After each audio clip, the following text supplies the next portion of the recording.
Okay, good evening. Thank you for showing up. Sorry.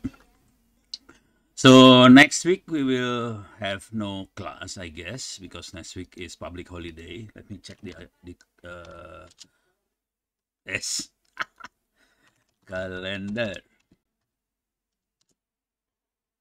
I think next week is public holiday. The week after next week is okay. It's today. So how come it is? Oh yeah, right. So next week is the day after next week on the 8th. We will have another class. We can start our class again on the 8th of April. Okay, so let's continue our class. Oh, sorry, this one first. I just want you to make sure to enroll to the class. Let me see, 2025 one. So this is the class. It's the ITTS PU 2025-1 cybersecurity OWP. Make sure the number is this one, 111. Okay, I post the URL. Excuse me, sir. Can you share the screen? Sorry. Again, as usual, I forgot. Okay, entire screen, share. Okay. Okay. So next week we have no class for next week. The week after next week, so 2 weeks from now, we start our class again. So you have 2 weeks free from me. Make sure you enroll to this class, ITTS PU 2025 Cybersecurity, and then the number is 111. The course number is 111 here. So I will post the URL. This.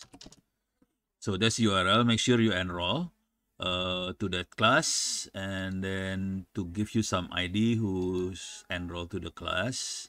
So this is the name of how many person is this? 1, 2, 3, 4, 5, 6, 7, 8, 9, 10, 11, 12, 13, 14, 15, around 20 people. If you have not enrolled, make sure you enroll. We can check the grade.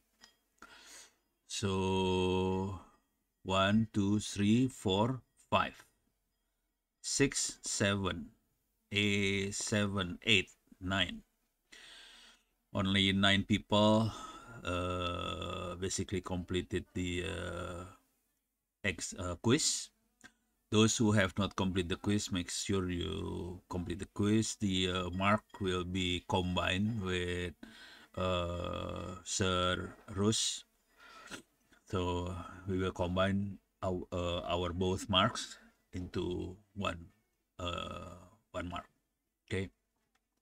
Make sure you have 80 plus something. So Yoel Christopher, well, it's good enough, 79.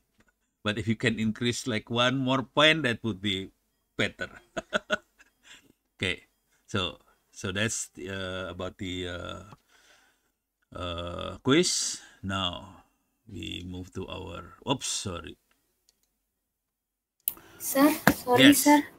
Yes. For the quiz, if there any image, the image is always broken, sir. Yeah. Sir. The problem. Okay, if it is broken, this is the possible remedy. You may. Oh, sorry. You may browse to this website here, this one.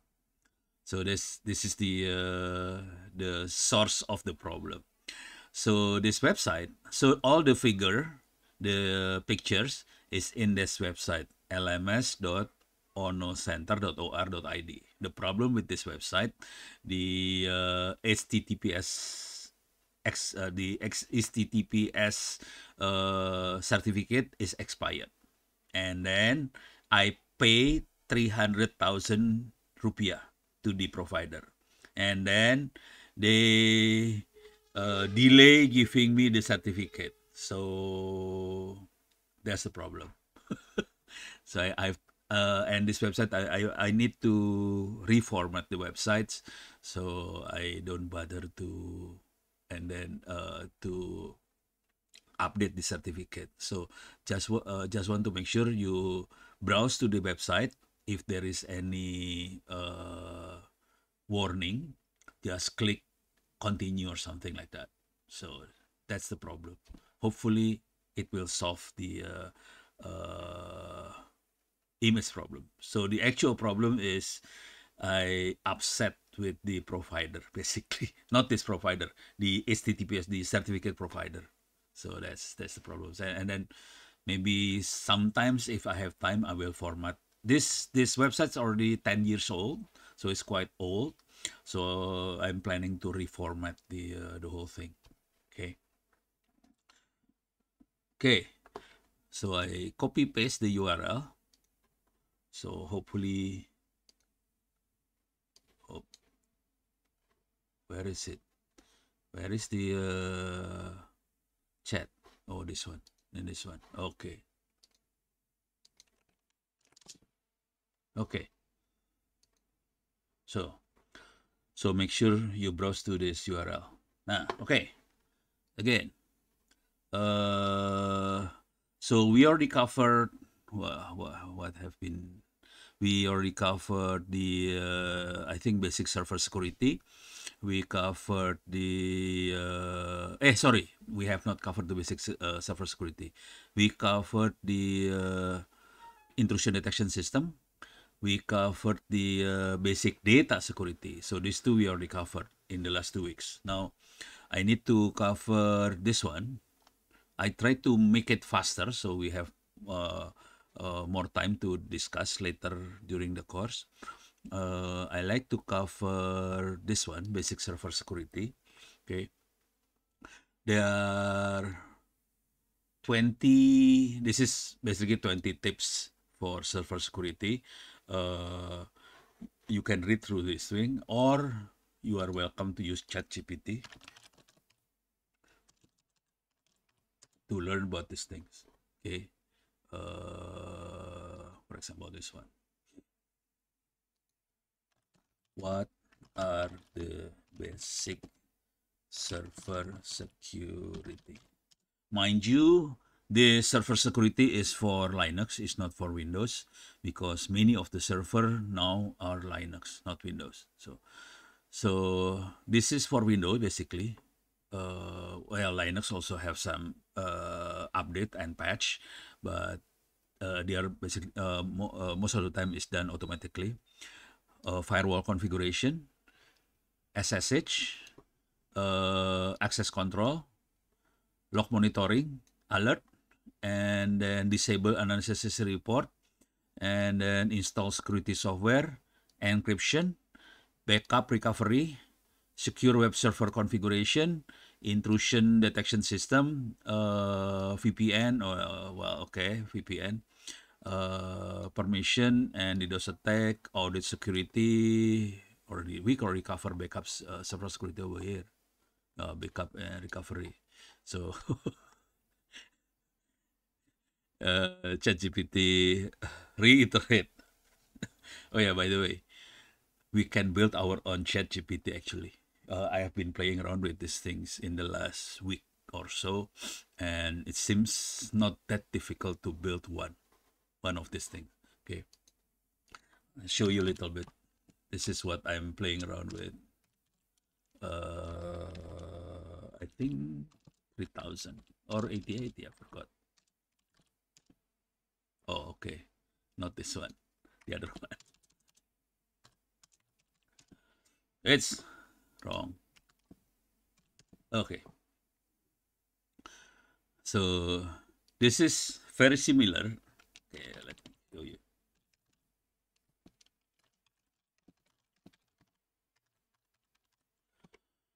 Okay, so this is locally made ChatGPT. This is the ChatGPT, the original ChatGPT. This is locally made ChatGPT. You can have many models. Of course, you can have several models. You need to log in and sign up to access the other models. On this one, you can access several models already here. So, and then we can type here who is the Indonesian president or whatever, and it works. And then we can also upload some. It gives you some actually I play around with these things more seriously because I know many of you are from the Ministry of Foreign Affairs. Actually, this is because we have discussion with the IT of the Ministry of Foreign Affairs. They actually interested to build one of this thing. So it's not that difficult, but takes a lot of time to uh, let me see. Okay, this one. It'll take a lot of time to add knowledge to this. So there is no knowledge capability in the ChatGPT. In this one, we can add knowledge. For example, the cybersecurity knowledge. It's so on the right hand side, you can see I upload a lot of books and so on. So we have local knowledge. So when we check something, it will check to the local knowledge here. So it's more we can adjust, we can fine tune the knowledge for local knowledge. So it's more interesting. Okay. So if you are interested in these things, this is actually should be part of the data science class. You may want to check my notes here. It's called LLM, large language model, and this one. Oops, sorry, where is it? These two. If you want to install one, you can read this either these two. Okay, so that's how to install this thing. I play around with PostgreSQL right now. The previous one is using SQLite for the database. Okay, so this is a sidetrack a little bit because it's fun. Okay, now back to this one. Let us compare the ChatGPT notes and my notes here. Okay, so first of all, we have to encrypt all the data communication. Okay, and this is the note, SSH hardening. So we need to make sure we encrypt and we harden the communication. Okay, how can we do that? Let me run my server here. Okay, I have my server here. Where is it? Okay, this is the server. Let me check the setting first. Okay, bridge to the Ethernet. Cable connected. Okay, now I run the server. So I will do some demonstration how we can do those things. Okay, what we need to see, what we need to set, and how to make sure everything is okay. Okay. Oops, I think I have a problem. Out of memory. Oh man. Okay. System should be okay. Processor 2. Why is out of memory? Display okay, storage okay, network okay. Let me do it again.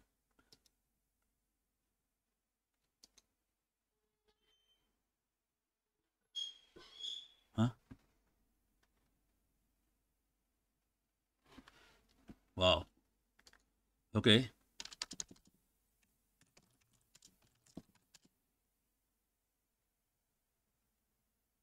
should be no problem here. I have 400 gigabyte. On this one, I have 100 gigabyte. Why it's out of memory? That's the problem. Man. Okay.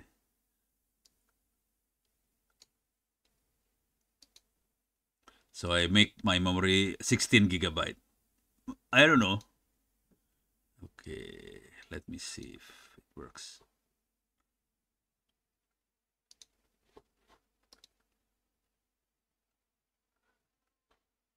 If not, we are in trouble. A little bit. Okay, I remove. Okay, I will use another server. This one is my empty server. Wow.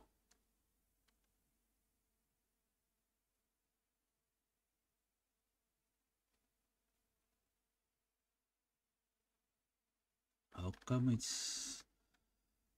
I think I'm in trouble now.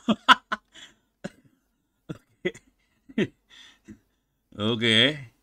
That's scary. Okay, I need to import the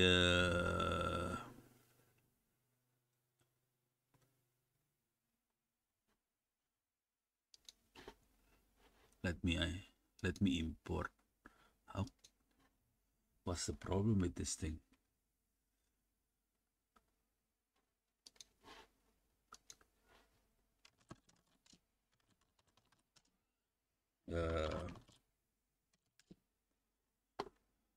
Okay.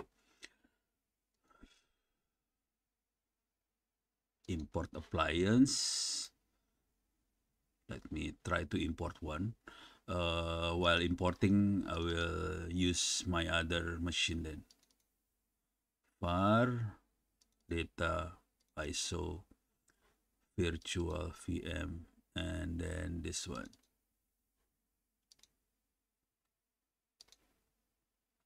Okay, it's importing the source from a server. Okay, I will use my computer to do these things, or my others, the actual server. This one is this also server here. Okay, but this is real server. So I will be in trouble if I do something wrong. Okay, I make the font bigger to make you guys easier to read. Okay, now for hardening SSH, okay, so we need to install, basically, we need to encrypt all communication. We cannot use telnet, we cannot use FTP, you cannot use rlogin. So this one is forbidden. FTP, telnet, rlogin, RSH is forbidden. Even we need to remove all of these things, and then we replace the communication using SCP, SSH, and rsync. Rsync is for copying file from one computer to another computer, but all of these things use, including SFTP, that's secure FTP. So all of these things, SCP, SSH, rsync, SFTP, all using the same protocol as SSH. So the backbone of the communication is SSH. Okay, how can we secure the SSH? It says only the SSH, the configuration of SSH is here. /etc SSH config. You can check it here. Paste here. Okay. Oops, sorry.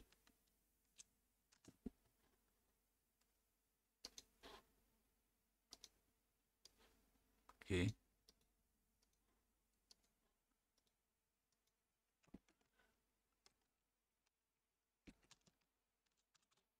In this folder, we can see several files here, including this one. We have two very similar files, SSH and SSHD.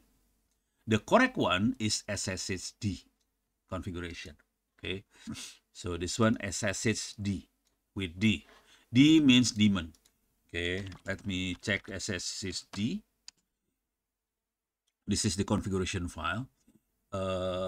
Normally, what we need to do is, okay, we cannot permit root to login, so we have to disable root login. Where is it?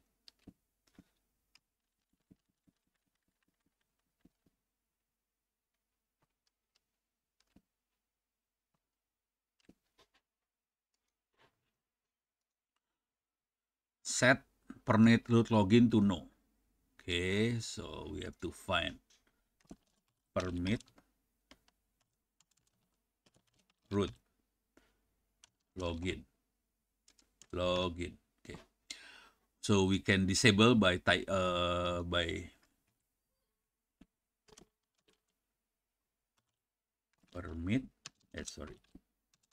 permit root login. Okay, we can remove the that command, and then we can type no here. That's the more extreme. Okay, but I will not save this thing because this is local server.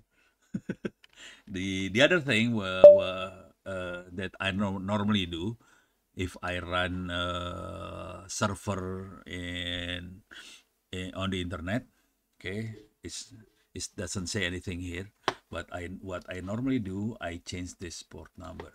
Okay, every single hacker on the internet knows that 22 is the port number for SSH. And every single one of them knows that to enter a server, they can enter using SSH. Okay, so if they can hack the password for SSH, that means they can enter the server. So that's creating a lot of problem, this port number.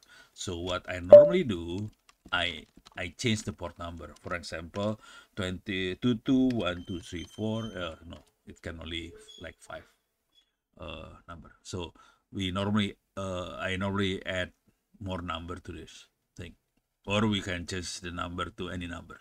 So that's really save the server by changing the port number like this. So that's one. Okay, the other one that we normally do, for example, maybe it's better if I use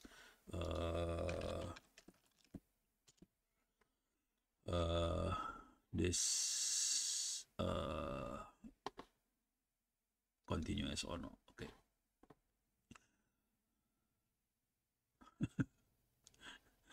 so better if I can use this mind mapping apps like myreal.com. So it's easier for me to draw why we need this thing.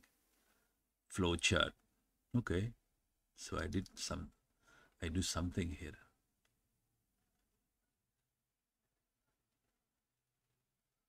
Okay, so this is the flowchart of flowchart, basically system of the ChatGPT, local ChatGPT that I showed you the other few minutes ago. Okay, what we can do here, what we normally do, suppose we have server on the internet. Say we have server here on the internet. People can access the server from the internet from here. Okay, the problem is if, so this is the internet here. Okay, so people can access the server from the internet. Okay, sorry. Okay, so this is the internet, this is the actual server. If we as the administrator wants to configure, wants to update something on the server from the internet, and we do the same thing as these people do, we are in big trouble, because others can also enter the server as we the administrator. So what we normally do, we buy another machine on the data center. So this is different machine. So this is the server. So we normally buy jump host. This is a small machine. It can be like 1 core and 2 GB of RAM, very small disk, or 1 GB of RAM if you like, very small disk. So we set up a small machine, and then we as the administrator will SSH to this jump host. Okay. We are not normally using SSH actually. We using OpenVPN to this jump host, and then the SSH to the server is locked by firewall, so only those from the jump host can log in through the SSH to the server. So the firewall on the server will lock. Only the anyone from jump host can enter using SSH. That's it. So this is more secure. So this is how we normally set up our network. Okay. So say I put it over here. This is the admin. This is the normal user. This is the user. Okay, so that's a different. User will go from the front end. Admin will go from the back end basically, but through jump host. It's not direct connection.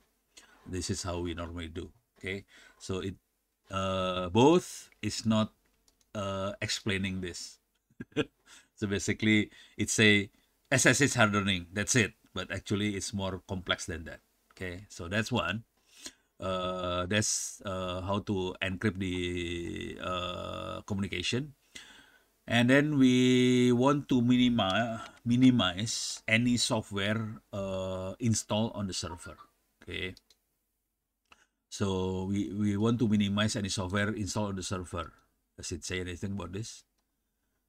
Updates is okay, firewall is okay, access control, log, nothing about minimizing software. It's actually very related to this one actually. Okay. If there is software or server apps that not used, better we remove the those particular apps. Okay. No, doesn't say anything about that.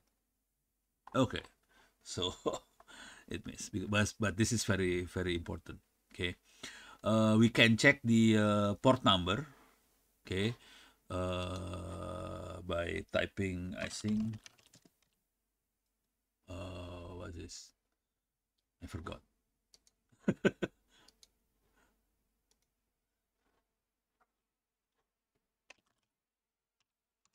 We can use ChatGPT to do these things. Okay, how to check port numbers using NetStat. Okay. Oh yeah, this one. TULN. So you can check using TULN. This one. See, this is the port number 22445. Make sure we understand which port is which application. Okay, so like this one is SSH. This one is, I think this one is file sharing. This is file sharing.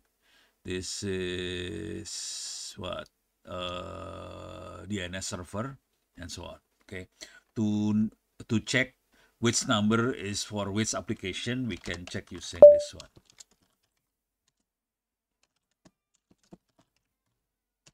Okay, so this is okay. Let me see. Let me do it again. Okay, so the name of the file is services, okay, or is under folder etc services, and then this is the number of the port, and then this is the application. Okay, so this is the port number, this is application. Okay, so say but not all port number listed in services. Services normally list only the main common port number.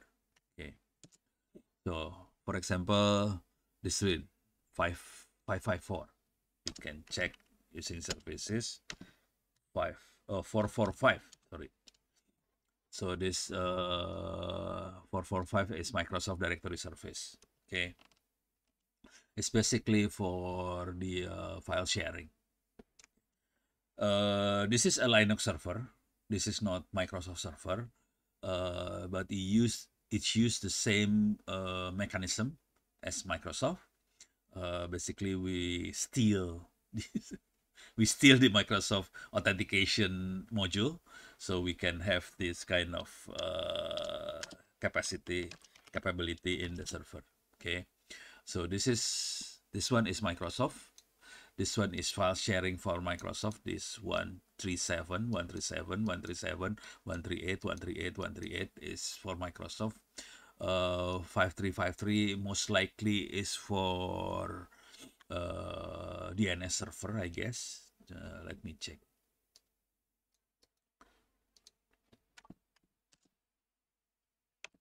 Five three five three. See, DNS server, multicast DNS server. Okay. So anything with 53 normally DNS, domain name server. We have 441129. Okay. 44129. None. 4412. None. Okay. So we don't know what is this. So there is one that I don't know.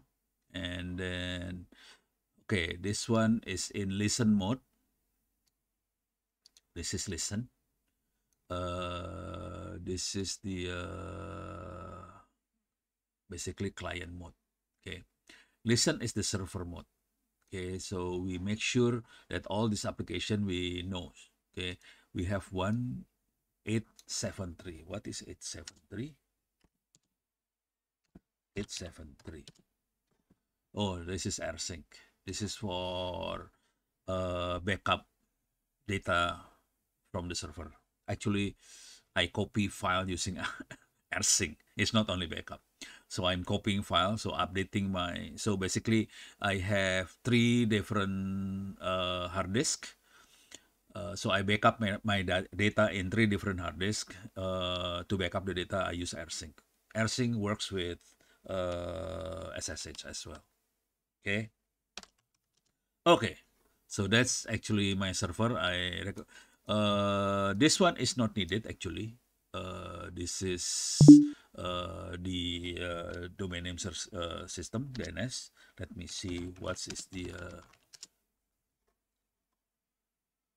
did I install bin?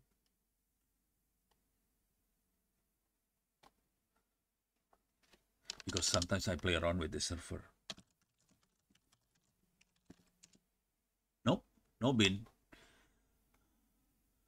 Which application is causing that port number is what's make that port number on? So this one is for hard disk. So you need to see one by one of this application and make sure they are okay. If there is something suspicious, we need to remove that particular application. Okay.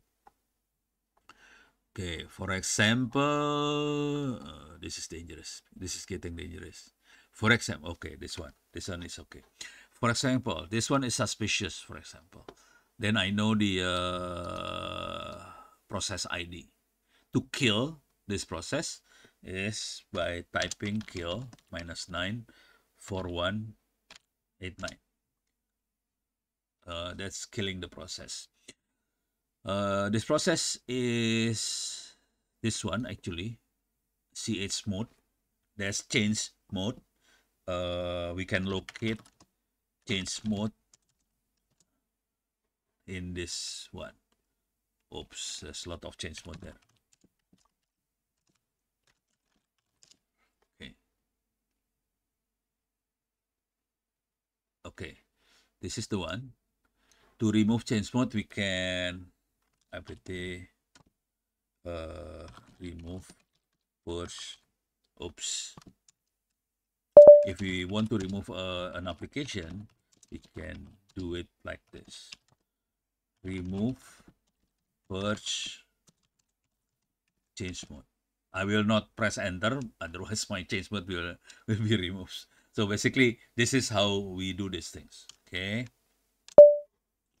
Let me get back to this one. So basically, we can see which application use which port. Okay, listening to different port, and then see this one. Listen. Okay, and then we can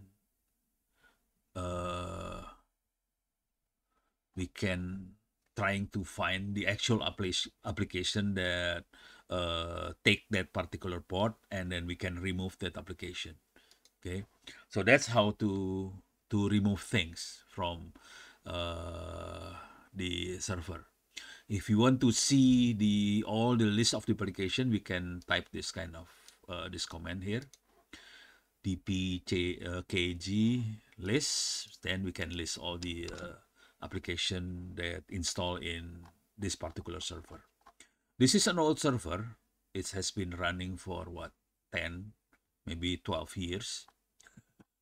This one is like my old file server. Okay, this is the guy.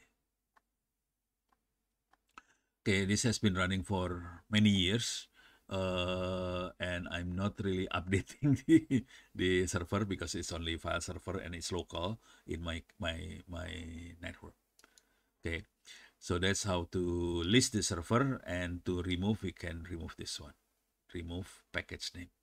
Okay, now that's one. Okay, let me check again. This one is very important. Okay, let me see if it says something about this. Regular updates, firewall configuration, SSH hardening, authentication. It doesn't say about these things. Okay. Oops, back. Okay. So one network service per in every, so one service in one VM. That's it. If we want to set up a secure system, we normally set up one service per VM. So we are not putting a lot of service in one VM. For example, say we have a web server here. Okay, we have front-end web server. Okay, we have jam host here. Okay, of course, front-end web server will normally talk to back-end database server. So we have back-end database server. So in secure environment, we normally have one application in one server. So this one is only Apache. That's it. One. Okay. And this one is only the database. For example, MariaDB. This is the database we are using. Okay. And then we set up a firewall. So only the server can talk to this database. Other machine will not be able to talk directly to this database server. That's the secure setup. Okay, so it's quite complicated actually if you want to make the system very secure. Okay, so we have one front end, one database server. In most of the time, we have file server. Oops, sorry. Okay, say we have file server here. So we have file server.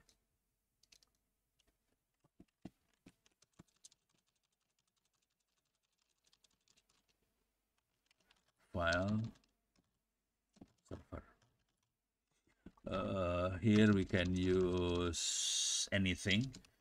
We normally use NFS to talk to this machine.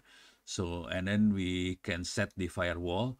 So only this machine and this machine can talk to this file server. Now, how can we configure this machine? So we have to set up the firewall here. So for SSH or OpenVPN, this three machine can allow connection using OpenVPN or SSH from the jump host. So jump host can also talk to this machine. Okay, so we have 1, 2, 3 connection here. So that's how complicated the connection is. Okay, so we have jump host. So the admin from home or wherever he is, he can goes to jump host. We are not using SSH normally. We use OpenVPN to log into jump host. So it's not. So this one is OpenVPN. I have to type this thing. Up, so small, eh?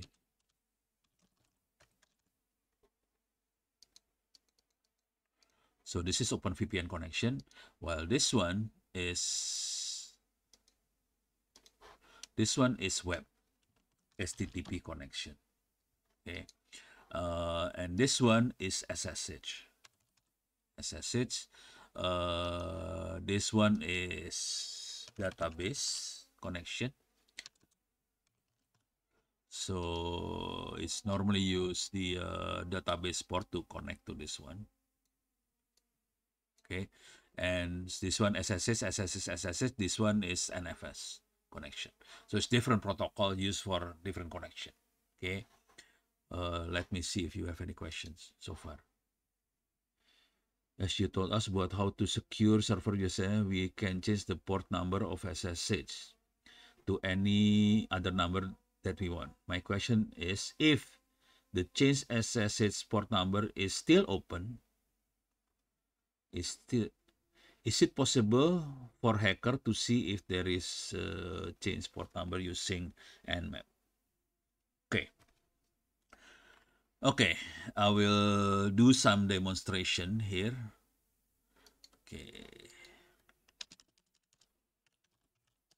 Okay, I will give some demonstration. Let me see. I have Nmap in my computer. Okay, I have Nmap in my. So this one is i5 computer.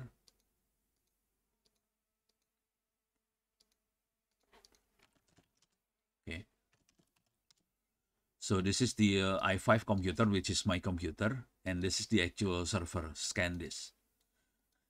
This is typo actually. I should type SanDisk, and then I put C between S and A. So this server is quite different with other machine. The operating system of this server is on flash disk, SanDisk. So I play around with the flash disk.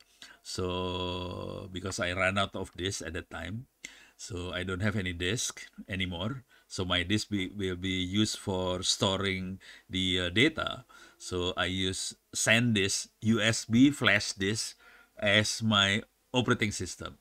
But then when I install, I type C here. So it becoming ScanDisk. Okay. I will I will change this one. Before changing, I will, where is this? Okay, this one. Oops, this one. Okay. NWAP minus V minus SS. So that's the actual server. The IP address is 192.168.0.9. Okay. See this? It has 22 port open here. Okay. It knows that it's SSH. This is file sharing, and this is Microsoft for authentication, and then this one is the AirSync. It knows that the machine is Buffalo. Buffalo is network attached storage NAS, with small machine NAS. The total disk is about, I think, about what 10 gigabyte disk in this machine. This is one of my I have two file server. This is one of them with 10 gigabyte. Now I want to change the SSH here. Okay, I will change into 222252. Okay, restart. Okay, exit. Okay, let me scan again. I hope it works. See, it's gone. No more. And the 22222, the 52's port number, it's gone, because it only scan up to 1,000 ports, not 100,000. So it scan only 1,000 ports. So the 222 number is gone.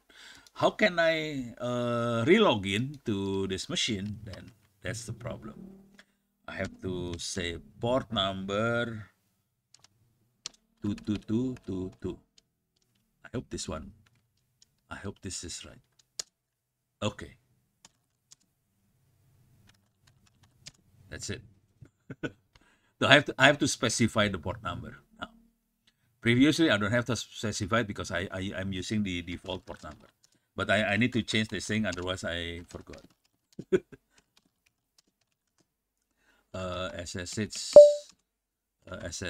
daemon. Okay. Okay. I have to restart this thing again. SSH restart. Okay. Back. The port number is back. So that's how to do it. Okay. So all you need to, actually, that's the simplest what's that, protection for our server on the internet. Just change the port number to something strange, for example 5-digit. That's actually save a lot of problem with your server. Okay, that's the simplest one. Now back to this one. So that's how we have to make sure one application per VM. Okay, we need to update the software, make sure the kernel is updated. Okay, this is related to this one, patch. In Windows, we have to patch regularly, but to be honest, if you use Linux, for example Ubuntu, we can only keep the operating system for what, like 10 years or something. After that, we need to format everything.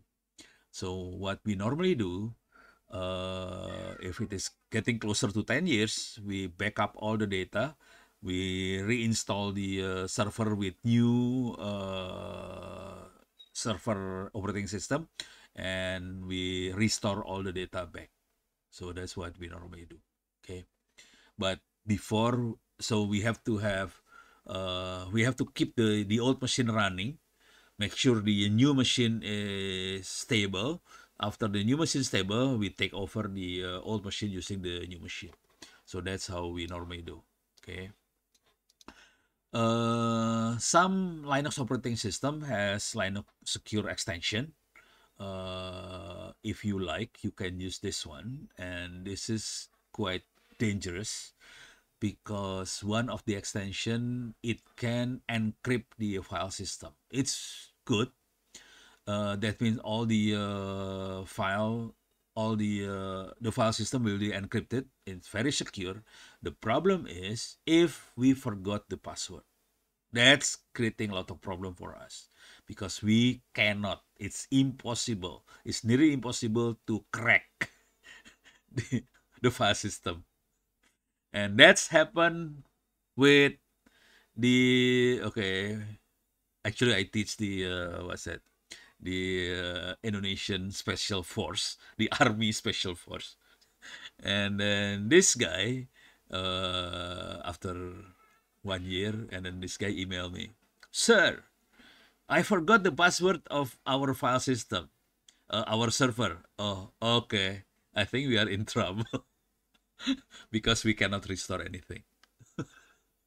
So make sure if you want to use the Linux Secure extension, make sure you remember the password. Otherwise, you are in big trouble. Okay. So this is dangerous. So I personally will not use this one because I am quite old and I'm having difficulty to remember my password. So that's this one. Okay, now we go to the password stuff. This is more fun and more challenging. Okay, this is part of this one: access control, authentication, and so on. On this one, we use strong password and this kind of stuff. But to be honest, strong password alone is not helping. Will not give any help. Okay, if you want something very strong, better to use SSH, and also use something like encryption, public key, private key type of encryption. So to log into a server, better use SSH and something like Open VPN with two-way authentication capability. Okay, this may help.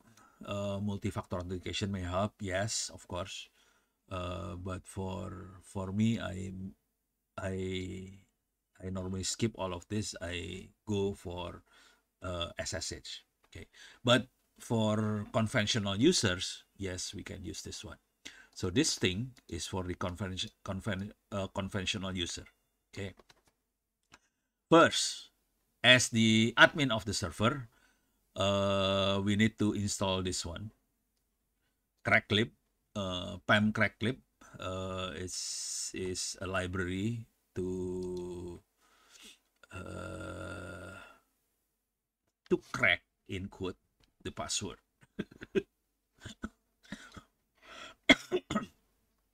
We can install this one. Say I can install this one. Okay, I hope this still works because okay, interesting. Okay, interesting because this is quite old server. The repository is still working.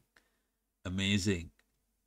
Okay, I'm not expecting this to work actually, but it works. Okay, it's good. Now, after we install the Cracklib, in this particular server, actually I don't need these things, but because for this class, then I need to do these things. We need to configure how many retry we need to allow, how many, what's the length of the password and so on. So we can set this thing over here. This line is part of this configuration file. Okay.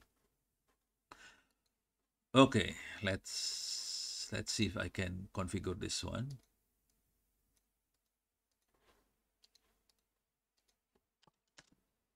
Okay, So this.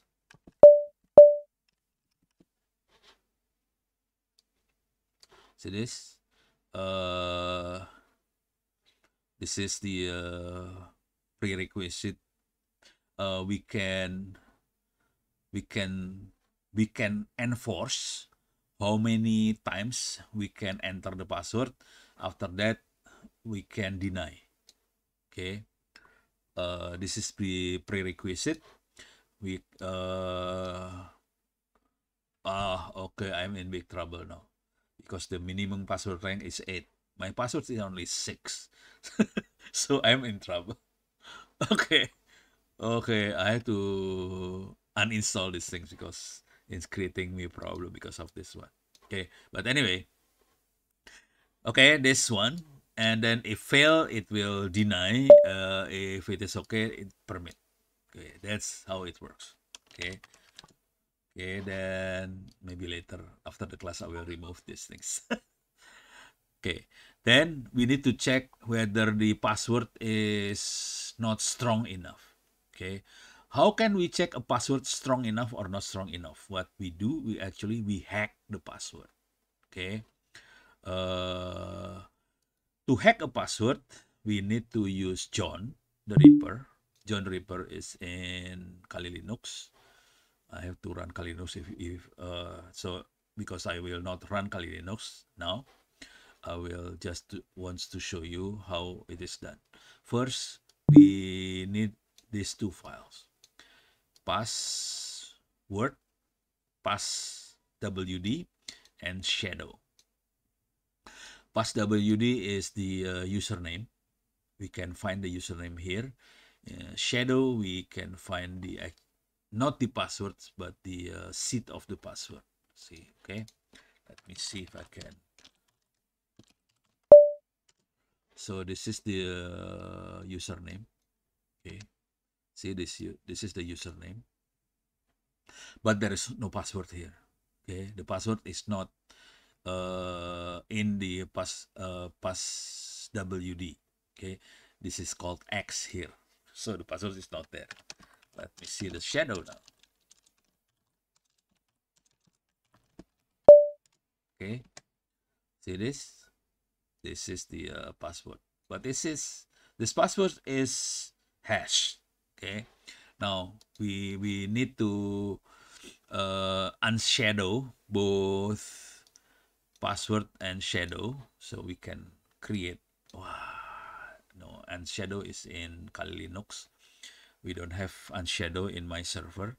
Basically, we can combine these two files, passwd and shadow, into one file using unshadow, and then this having these two file two information together, this file. Okay, then we can crack this file using the dictionary in Kali Linux. But my password is quite simple because it's only 12345 6, so it's very easy to crack by John.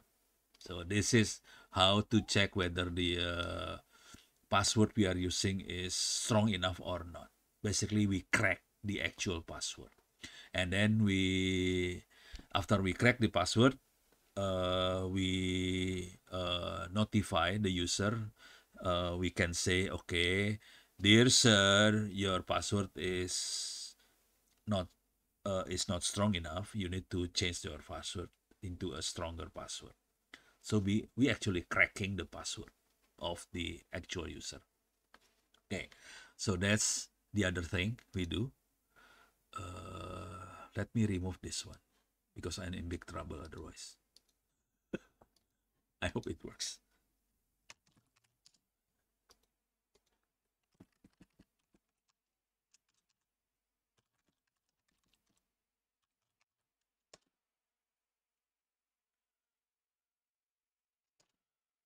Okay.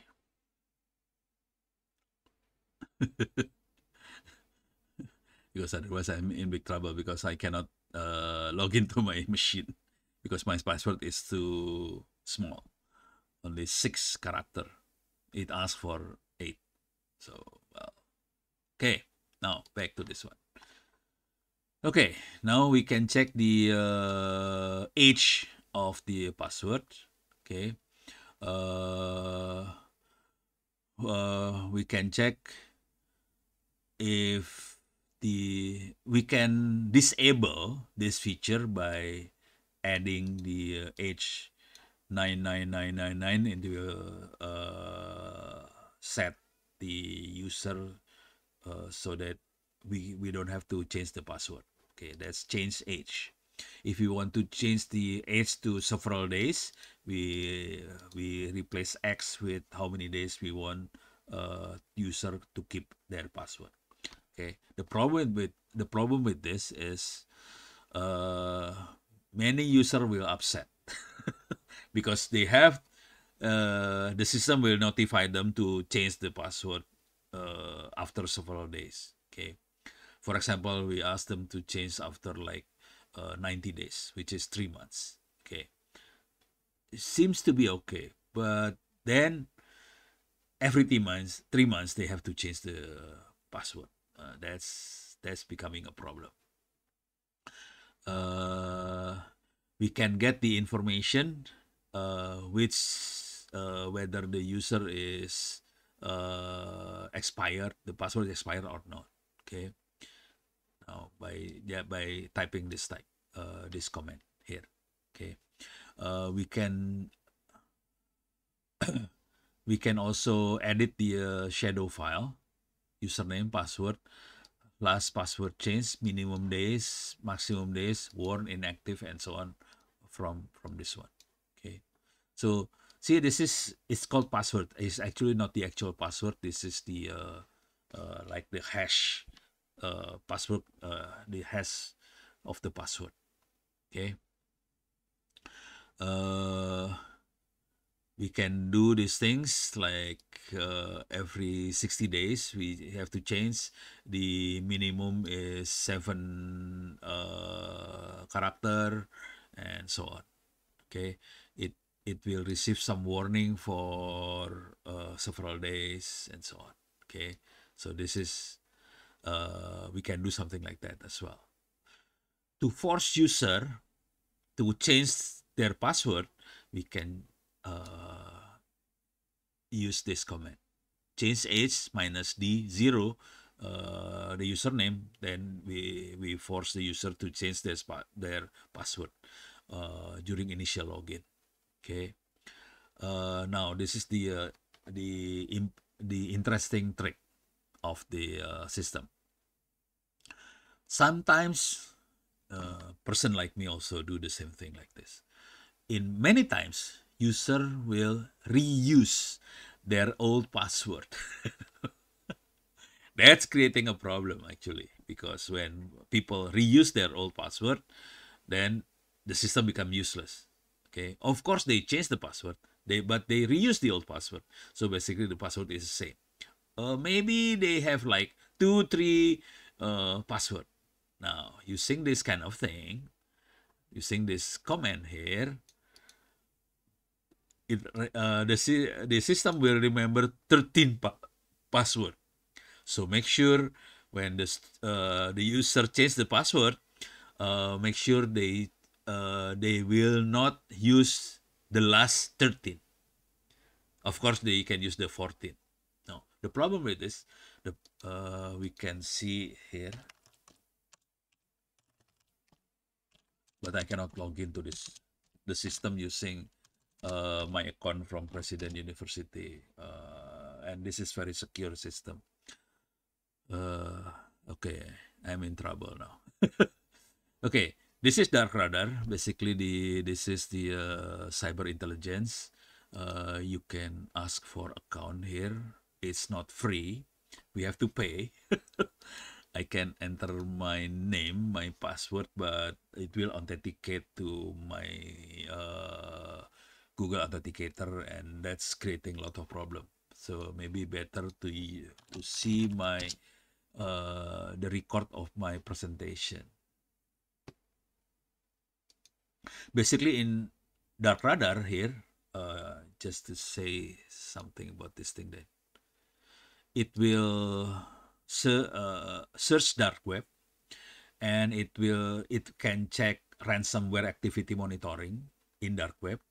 It can check company breach monitoring, government monitoring. If there is any data breach from the government sites, it can check. Government means not only Indonesian government. This is the every single country in the world government. We can check. This so all the information here is actually they get the information from dark web. Okay. Why I'm telling you this? This is what this Stealer log here. Okay. The Stealer log is actually a virus Trojan, is for Windows, and it will steal your password. Uh, Let me see if I can check my slide, my presentation. Forensic.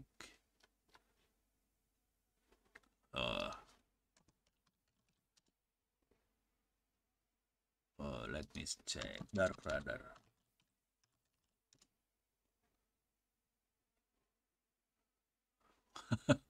How come there is no Dark Radar here?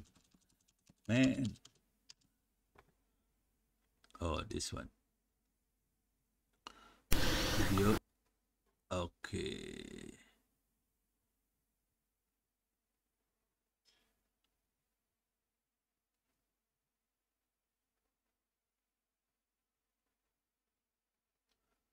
No Dark Radar. Why there is no Dark Radar here?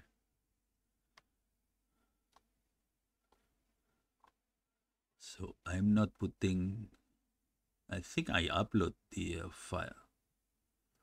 Maybe I'm not putting it for public because that's very dangerous. Okay, anyway, basically it's a recording of my webinar, I think 3-4 days ago. So the Stealer log is actually Trojan in Windows, and it will steal your password. And during the presentation, during the webinar, I show the password that steal by Stealer log from itts.ac.id. So when we check all the, so this is in dark web. When we check the original machine, it's not the actual server. The machine is actually the PC from the users, and then all the PC are Windows. So it's because of this Trojan here. So be careful with the password, especially if you are using Windows, because lots of Trojan in Windows, and it's very easy to steal your password in Windows. So make sure you do your homework here. Change the password as frequent as you can, and then not using the old password if you can. Okay, but that's mainly for Windows. For those who like me, you are saying Linux, it's much more much more safer. Okay. Using this mechanism, we can see if there is any fail in login, and then we can do something like this. Okay, we can install PAM tally. If there is 3 times fail, okay, it will lock the login page, and the lock will be 300 seconds, and then after that we can retry again. This is very important because many times when people fail in login, is actually not the actual, in many times it's not the actual people. It's a machine hacker trying to try different password on our account. So that's why we need to do these things here. Okay. If this is only 300 seconds. If we are not specifying this, it will lock forever. Of course, the administrator can lock the account by typing like this. This will lock the user. If you want to unlock, just type this one, pass WD -U. This is the will unlock. Okay. The other thing we need to do is we need to verify whether the account has password or not. We can do by typing this one. So basically we check the shadow whether the password is there. So we can do something like this, and oops, sorry, paste. Okay, so there is no account without password on my system. Okay, so by typing this one, if there is one, we can lock the account by typing this one. So this is basically part of what's that? Security auditing, basically. Okay, we can audit the server, and we can do a lot of things if we know how to do it. But this is basically what we need to do to the server to make sure the server is safe. The other thing is we need to make sure there is no non-root account with user ID 0, because 0 is root. If this particular guy is not root but user ID 0, then we need to do something about this guy. For example, this one.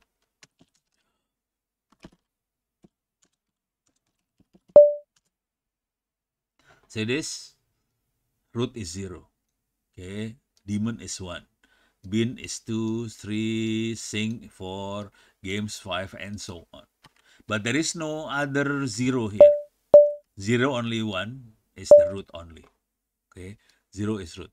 So sometimes the hacker, they are able to change this number here into 0 or something.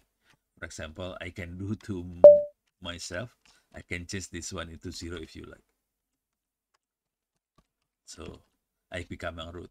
That's it. This is not nice. The other thing is sometimes this is the bad thing about the hacker. See this? Sorry. See this? I can log into this shell. Bin bash. That's a shell application that human can interact with operating system. The other, if you notice, is no login, false, no login. Okay, some hacker, they will do something like this. Okay, see this? This is line printer. This is account for printer. But we can do something like this: user bin shell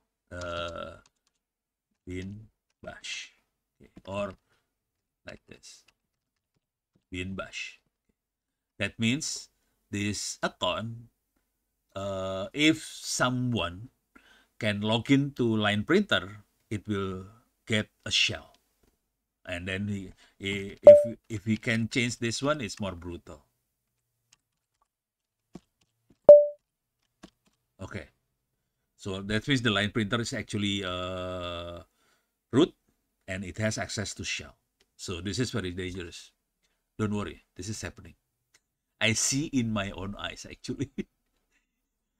This is done by the online gambling hacker that enter one of the government server, and I see it in my own eyes. Okay, this is smart guy. So they are smart, actually. The online gambling, they are smart. They are not dumb hacker. They are smart because they receive a lot of money from the owner of the gambling site or something, and then they hack system for this guy. So they are not dumb. They are smart. So dangerous, very dangerous. Okay. So this is dangerous. Okay. The other thing, this is the important one, we need to activate some of the users to become a super user. Okay. This actually saved one of my server the other day. Well, not the other day, like 10 years, no, 15 years ago. So my server was hacked. Fortunately, I set some of the user to becoming a super user. Okay. So what we normally do, we actually edit this file. So we can skip all of this. We can skip. Basically, we edit this file, sudo wars, and we add our username to be able to access all. Okay, so we need to edit this one. Okay, for example, sorry, this is very technical, but I think you don't need to understand every single one of this, but you need to give some idea. Okay, to run a server, we have to understand this and this. Okay, of course, because you will likely to become the boss. Somebody will do this thing for you, but at least you know. Okay, this is what the important things. Okay, sudo wars. Okay, so the file name is sudoers. Sudoers is actually a file that that we can specify who's can be who's can receive privilege. Like this one is only root will have the privilege. I can add to this one Ono, for example. That's it. So Ono will have the same privilege as root. Okay, so like 15 years ago, Telkom give me a server. Good, Telkom give me a server. And then this is for the community, the open source community. So we have a server for the open source community, and I set up the system and everything. And then I asked a lot of friends if you like to become the administrator of the server. So we have like 5-6 people as the admin of the server, but all of us using user common the normal username, not root. Okay. One day, so every one of us have the sudo activity capability. So every one of us can log in using our normal username, and then we can change into the super user, and we can do the super user activity. One day the server is hacked. The root password is changed by the hacker. Of course, many of us are panic at that time. Then I log into my own account. I can change into the normal super user. So if the username is listed here, say I save these things. Oh, sorry. I have to put explanation mark here. Okay. Suppose I have. So I log in. I will demo these things. Okay. So I'm in my computer here, and then I log into this machine here. Oops. Oh, okay. Yes. I thought I'm okay. So I'm logging as normal user. See this? It's dollar. The prompt is dollar. I can change after we change the super user. If our username is in the sudoers, we can do something like that. Sudo super user, and I can enter my password and become the super user. So this is the normal user. This is the super user. Okay. We can give this privileged access to as many users as we like. So I normally have like 4 or 5 people in one machine that have this kind of capacity. Okay, because many of my machine are for community network, so we can do it. We do this thing without paying. Okay. Any more question? No. Okay. I continue then. Okay, so this is we need to disable root login in SSH config. This is permit root login prohibit password. We can do this thing, or we just say no. Okay, that's it. Okay, so that's how to secure the so see this for securing the, the authentication, we need to do a lot of things actually. It's not only this one. So it's not only limiting user privilege, strong password, multi-factor authentication. This is what the normal users see. If we actually managing the server, it's more complicated than these things. So this is not nothing basically. So if we manage the server, we do a lot of things. This is a lot of hard work to manage to on. This is only for managing the authentication only. The other thing is we need to physically securing the server. This is more interesting. Okay, for example, physically normally we disallow any USB, DVD, CD connection to the server. That's what we normally do. The other thing, if the server is on the data center,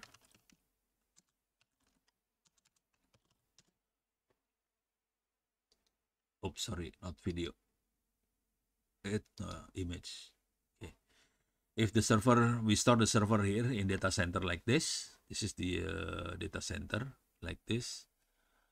Okay. Let me see. Wow. This one is IDC. This is the most what liveliest that data center in the world. The other data center is like black, rack. This is red, green, blue data center. If you have entered this IDC, it's fun. Okay. But it has also an area for the administrator to work. It's just a floor, and people can work here. So it's very friendly area. Yeah. Now, in IDC, we don't see the actual physical. I don't see people actually lock the server in cage. Okay, but there is a cage. Where is the picture? Oh, this one. Okay, this center with cage.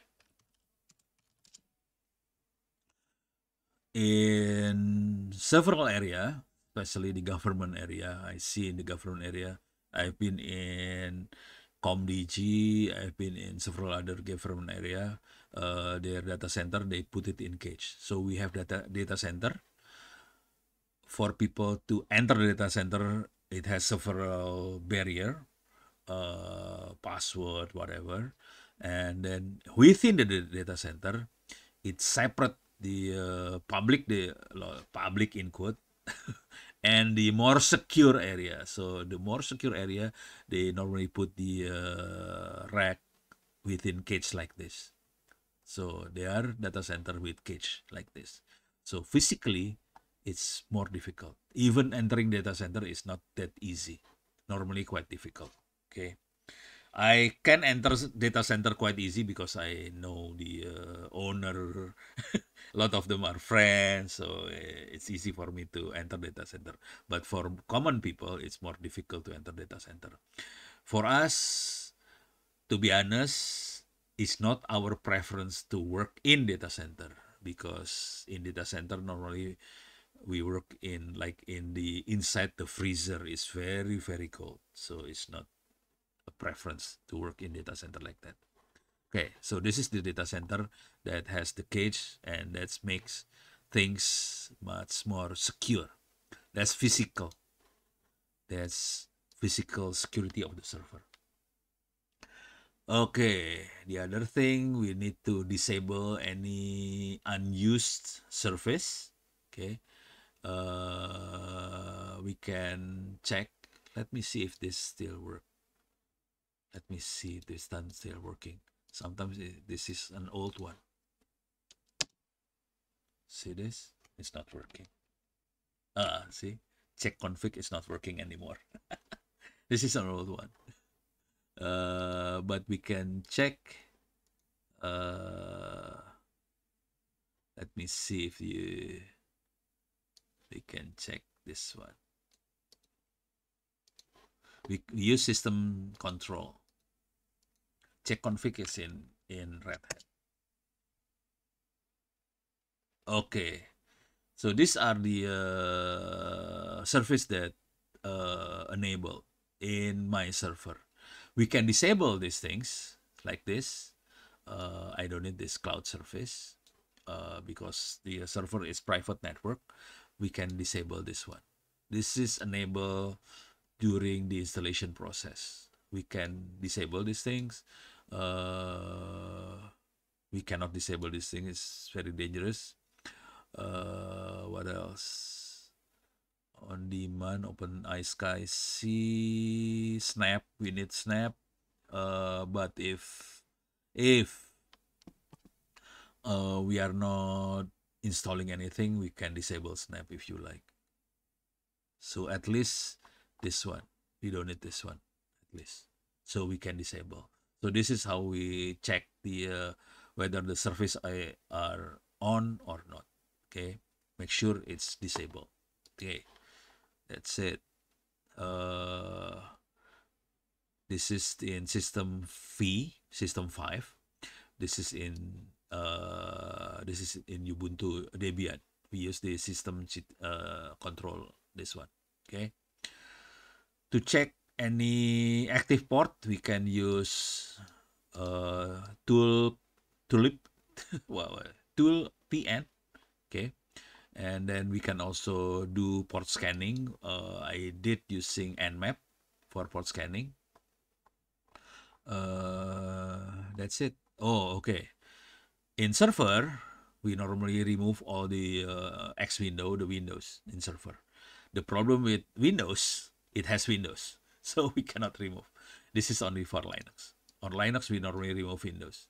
Okay, and then we need to set up the IP tables, the firewall. Okay. The other thing we need to set up is the system control. Here, let me see if I can see this here.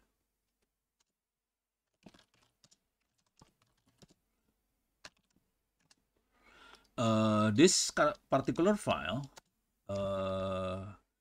we can configure what kind of service, what kind of not support, well, basically service, this is like this is file system protection, kernel, that kind of stuff. This is more to the operating system. Which one that we can enable, disable, can it forward packet, can I use IP version 6 and so on. It's control here. Okay, so this is very important part of the operating system. It can disable, enable something in the operating system. Okay, so this is the systemcontrol.conf. Okay, was say a lot of things. This is how to disable IP version 6 if you like, but today we are having difficulty because IP version 4 is run out, so we need to enable IP version 4. Make sure if you handle a data center or server in your system, make sure you ask the guy that responsible for the network and for the server, make sure the IP version 6 is enabled, because it's part of the e-government framework. Like the Indonesian government, they are trying to set up e-government network, And within the framework that we are trying to implement, we want to make sure all IP version 6 is enabled. So make sure you ask the administrator to enable IP version 6.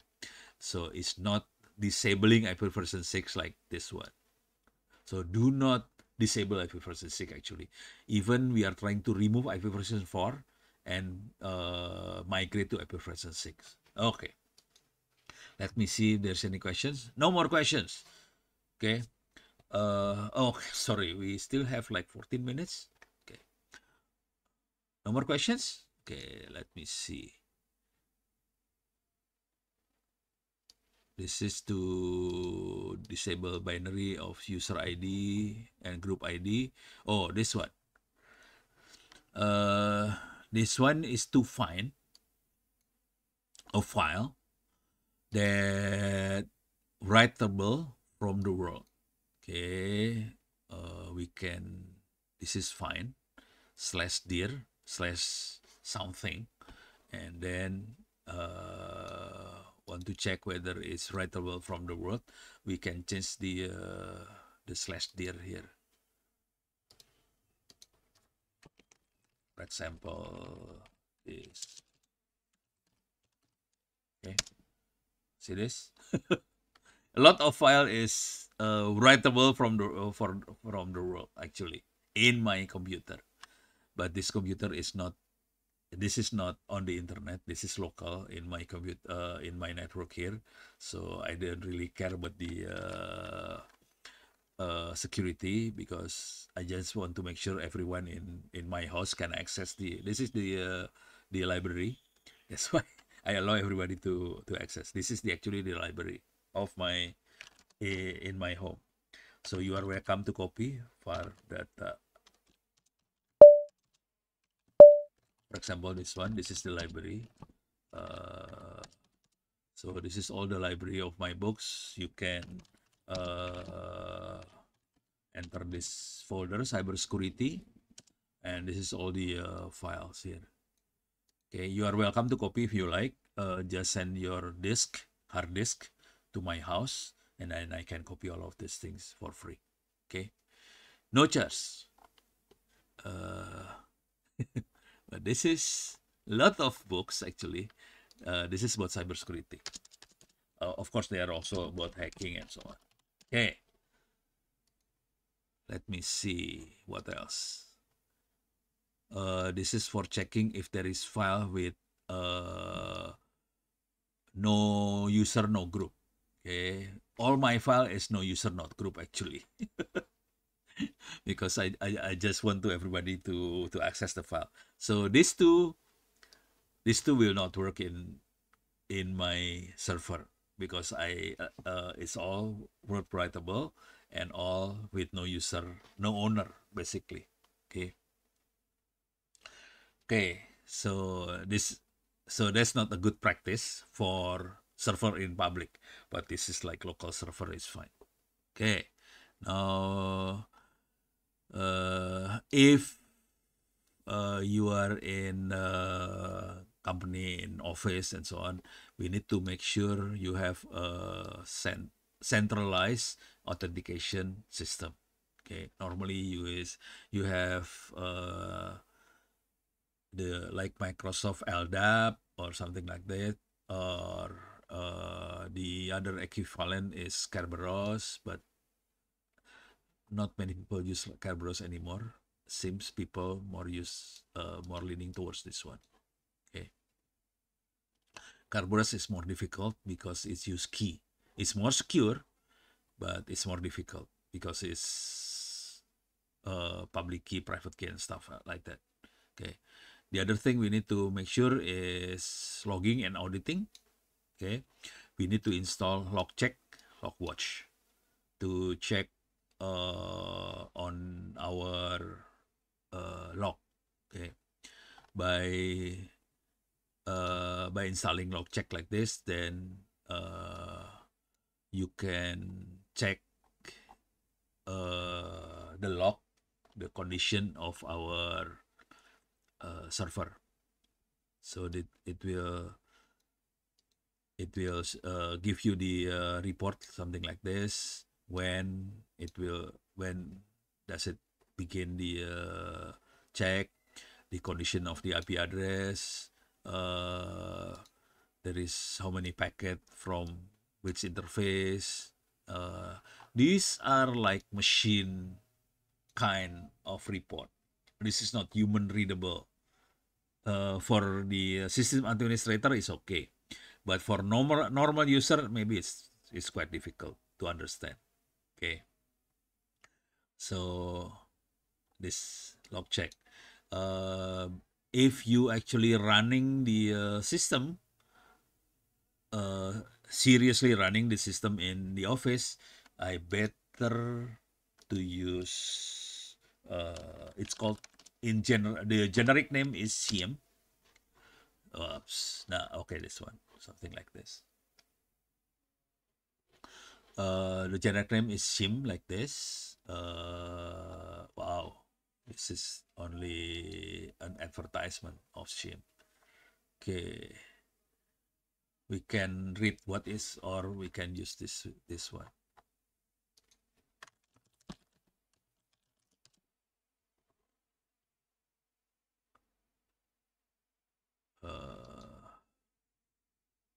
Still about. Okay, so basically SIM will be like a dashboard. It collect all the log, aggregate the log, and it try to correlate any event, do some real-time monitoring, alerting, and so on. So that's SIEM. How it look like SIEM? It look like something like this. It's a dashboard. SIEM dashboard.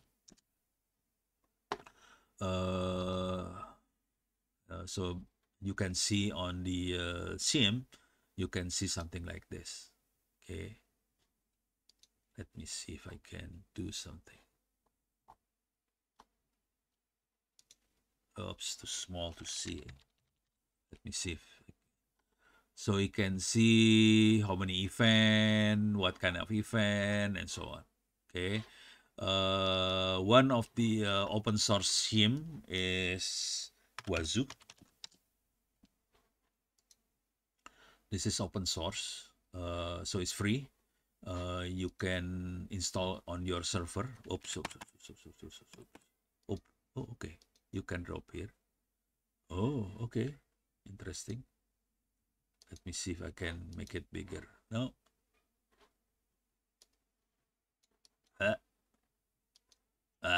Okay. Never mind. So basically you can see something like that, and then you can identify if there is any attack or something. Now, if you are seriously install SIM, you can check my notes here in onocenter.or.id.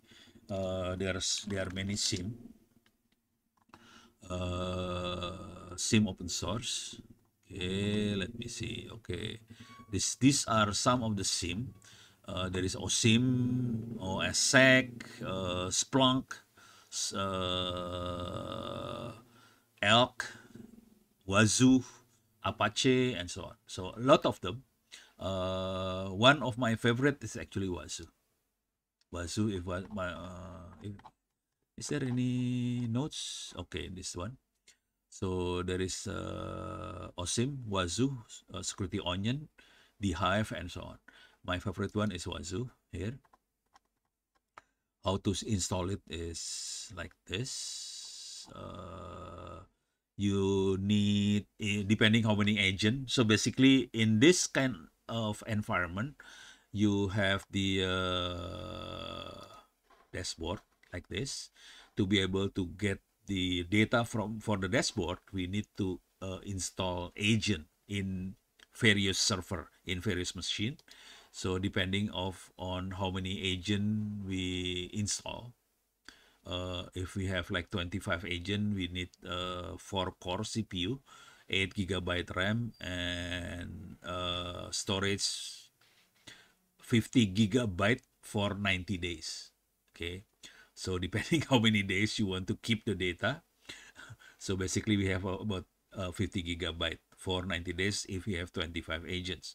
We have 100 agent, we need 4 core, 8 gigabyte, 200 gigabyte for 90 days. So we are looking at this kind of specification.